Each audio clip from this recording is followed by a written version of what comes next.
So this case today exemplifies our working relationship, our resolve to go out there and touch bad guys anywhere. There's no more defeating us, again, by our jurisdictional boundaries. We're here to work together.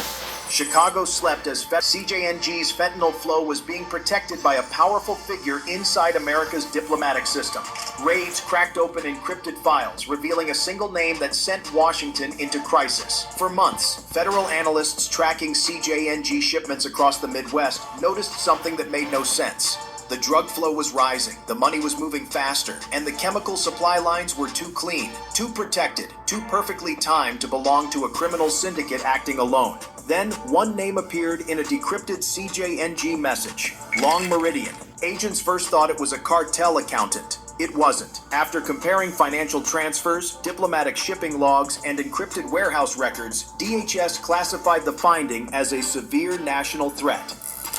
Long Meridian was Ambassador Zheng Weiming, the Chinese ambassador to the United States. A man with full diplomatic immunity, protected shipping lanes, and unrestricted global communication. Within 2 years of his arrival in Washington, fentanyl precursor imports surged 430%, and 3 Chicago safe houses raided by ICE contained crates stamped with Chinese diplomatic seals. The precursor chemicals are made in China, so these are the most important chemical ingredients to make fentanyl.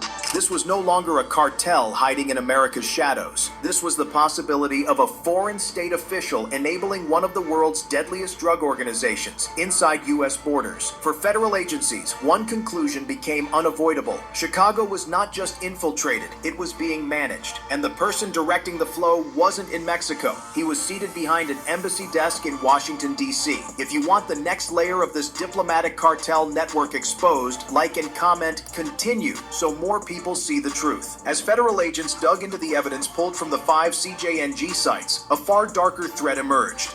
What began as a cartel investigation suddenly exposed a foreign-controlled supply network operating inside the United States, shielded by diplomatic privilege. The encrypted files recovered from CJNG servers showed that Ambassador Zheng Weiming wasn't merely involved. He was designing a system capable of sustaining cartel operations even under federal pressure. This was no bribery scheme. It was strategic infiltration.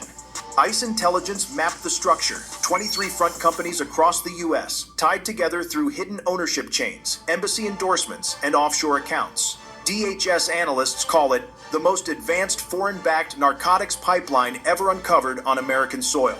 6 chemical importers in Wisconsin and Indiana brought in tons of mislabeled solvents.